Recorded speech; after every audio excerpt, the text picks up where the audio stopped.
ടൗൺഷിപ്പിന്റെ പുരോഗതി എങ്ങനെയാണ് ഇപ്പോൾ കാണുന്നത്? ഇപ്പം മഴക്കാലമായി പൂർത്തിയാക്കാൻ കഴിഞ്ഞിട്ടില്ല. ഞങ്ങൾ ഇതുമായി ബന്ധപ്പെട്ടൊരു യോഗം നമ്മുടെ വയനാട് ജില്ലയുടെ ചുമതലയുള്ള കൃഷി വകുപ്പ് മന്ത്രി ശ്രീ സിദ്ദീഖ് 2 ദിവസം മുമ്പ്, അതുപോലെ തന്നെ LSGD മിനിസ്റ്റർ ഷാജിയും പങ്കെടുത്ത ജില്ലാതല യോഗം നടന്നു.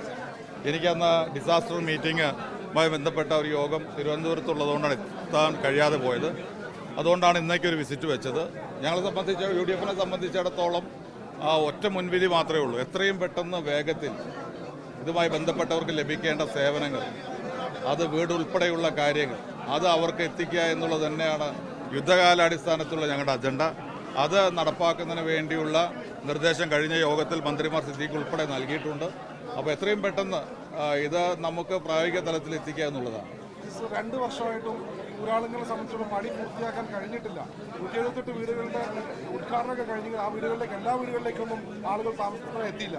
ഇനി മറ്റേതെങ്കിലും ഏജൻസി പരിഗണിക്കുകയോ അല്ലെങ്കിൽ റവന്യൂ വകുപ്പ് മന്ത്രി എന്ന നിലയിൽ ഇതിനുശേഷം ഞാൻ നിരന്തരമായി വയനാടുമായി ബന്ധപ്പെടുന്ന ഒരു രാഷ്ട്രീയ പ്രവർത്തകനാണ്. പക്ഷെ മന്ത്രി എന്നുള്ള നിലയിൽ എൻ്റെ ആദ്യത്തെ വരവാണ്. അപ്പോൾ അതുകൊണ്ട് തന്നെ ഞാൻ ഒറ്റയടിക്ക് എല്ലാ കാര്യങ്ങൾക്കും ഒരു ആൻസർ ചെയ്യാൻ ഇപ്പോൾ തയ്യാറാവുന്നു. പക്ഷെ ഒരു കാര്യം ഞാൻ അങ്ങോട്ട് പറഞ്ഞു, അത് അനന്തമായി നീട്ടിക്കൊണ്ടുപോകാൻ അനുവദിക്കില്ല.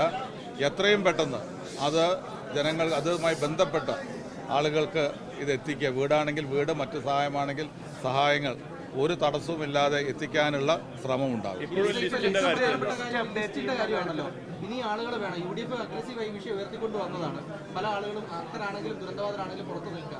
എപ്പോഴത്തേക്ക് തീരുമാനം ഉണ്ടാവും? ഞാൻ പറഞ്ഞല്ലോ, ആദ്യഘട്ട ചർച്ച ജില്ലാതലത്തിൽ നടത്തി കഴിഞ്ഞു. 2 മന്ത്രിമാർ പങ്കെടുത്തുകൊണ്ട് ഞാൻ ഇന്ന് ജില്ലാ കളക്ടറുമായിട്ട് സംസാരിക്കും. അതുപോലെ തന്നെ ഇതുമായി ബന്ധപ്പെട്ട ഉദ്യോഗസ്ഥരുമായി സംസാരിക്കും.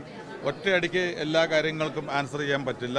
നമുക്ക് വളരെ ലാഘവത്തോടു കൂടി കൈകാര്യം ചെയ്യേണ്ട വിഷയമല്ല, വളരെ ഗൗരവത്തോടു കൂടി കൈകാര്യം ചെയ്യേണ്ട വിഷയമാണ്.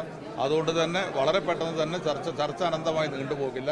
പരിഹാരം ഉടനുണ്ടാവും. ഈ മരിയനാടൊക്കെയുള്ള ഭൂപ്രശ്നങ്ങൾ ഇപ്പോഴും നിലനിൽക്കുന്ന പ്രശ്നമല്ല, അതെങ്ങനെയാണ് സോൾവ് ചെയ്യാൻ പറ്റും? ഈ സർക്കാരിന്റെ കാര്യത്തിലും അത് നടക്കാൻ നമുക്ക് നോക്കാം. വർഷങ്ങളായി നിങ്ങൾക്കറിയാലോ, വർഷങ്ങളായി നിലനിൽക്കുന്ന പ്രശ്നങ്ങളാണ് അതൊക്കെ.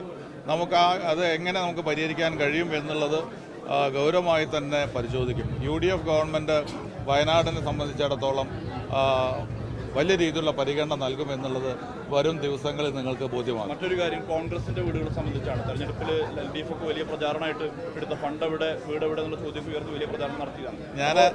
ഞാൻ KPCCയുടെ വർക്കിംഗ് പ്രസിഡന്റ് കൂടിയായിട്ടുള്ള ആളാണ്. അതുകൊണ്ട് തന്നെ ഞങ്ങൾ അക്കാര്യത്തിൽ 3ഓ 4ഓ തവണ പ്രസിഡന്റ് തന്നെ തിരുവനന്തപുരത്ത് ഇന്ദിരാഭവനിലും അല്ലാതെയും കേരളത്തിലെ വിവിധ ഭാഗങ്ങളായിട്ട് മാധ്യമങ്ങളോട് അതേക്കുറിച്ച് പറഞ്ഞതാണ്.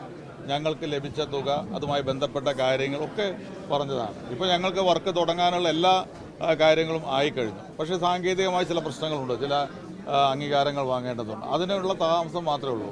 അത് കഴിഞ്ഞാൽ ഉടനെ തന്നെ അത് ആരംഭിക്കും. അതുകൊണ്ട് അല്പം കൂടി ക്ഷമിക്കാമെന്ന് എനിക്ക് പറയാനുള്ളൂ. ഡെപ്യൂട്ടി കളക്ടറായിരുന്ന ഗീതയെ സസ്പെൻഡ് ചെയ്തിട്ട് 28 ദിവസമായി. അപ്പോൾ അവരുടെ കാര്യത്തിൽ എന്താ തീരുമാനങ്ങളുള്ളത്? അന്വേഷണം എവിടെയെത്തിയെന്ന കാര്യങ്ങളൊക്കെ ഇന്നലെ മാധ്യമങ്ങളിലെ വാർത്തയിലാണ് ശ്രദ്ധയപ്പെട്ടത്. അതുമായി ബന്ധപ്പെട്ട കാര്യങ്ങൾ റിപ്പോർട്ട് ചെയ്യാൻ വേണ്ടി റവന്യൂ വകുപ്പ് ഉദ്യോഗസ്ഥന്മാർക്ക് നിർദ്ദേശം നൽകിയിട്ടുണ്ട്. ഞാൻ നാളെ തിരുവനന്തപുരത്ത് ചെന്ന് കഴിഞ്ഞാൽ അതിൻ്റെ റിപ്പോർട്ട് കിട്ടിക്കഴിഞ്ഞാൽ എന്ത് നടപടിയാണ് എന്നുള്ളത് ഉടൻ തന്നെ എടുക്കും.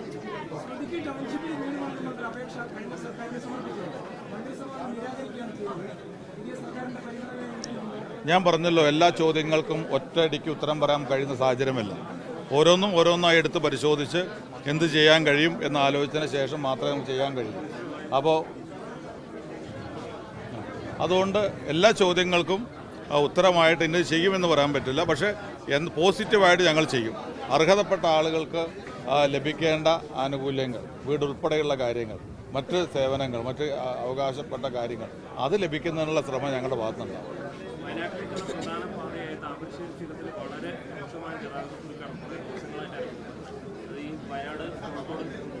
ഞാൻ പറഞ്ഞല്ലോ, വയനാടുമായി ബന്ധപ്പെട്ട ഒട്ടനവധി കാര്യങ്ങളുണ്ട്. ഇവിടെ മിനിസ്റ്റർ ഇവിടെ ഉണ്ട്. അദ്ദേഹം നേരത്തെ പറഞ്ഞുകൊണ്ടിരിക്കുന്ന കാര്യങ്ങൾ, മെഡിക്കൽ കോളേജുമായിട്ട് ബന്ധപ്പെട്ട കാര്യം, നിയമസഭയിൽ ഉൾപ്പെടെ MLA ആയിരിക്കുമ്പോൾ അദ്ദേഹം ഉയർത്തിയ കാര്യങ്ങളുണ്ട്. അദ്ദേഹം ഇന്ന് കേരളത്തിലെ മന്ത്രിസഭയിലെ മന്ത്രിയാണ്. അതോടൊപ്പം തന്നെ ഗതാഗത കുരുക്ക്, പുതിയ ബദൽ റോഡാണോ മറ്റ് സംവിധാനമാണോ വേണ്ടത്, അങ്ങനെ ഒരുപാട് കാര്യങ്ങളുണ്ട്. ഏതായാലും ഞാൻ ഒറ്റവാക്കിൽ പറയുന്നു, UDF ഗവൺമെൻറ് മുമ്പ് ഒരു ഗവൺമെൻറ്റും ചെയ്യാൻ കഴിയാത്ത കാര്യങ്ങൾ ഉൾപ്പെടെയുള്ള കാര്യങ്ങൾ വയനാടിന് വേണ്ടി ചെയ്തിരിക്കും എന്നുള്ള കാര്യത്തിൽ യാതൊരു സംശയവും വേണ്ട. അല്പം നിങ്ങൾ കാത്തിരിക്കണമെന്ന് മാത്രമേ എനിക്ക് പറയാനുള്ളൂ.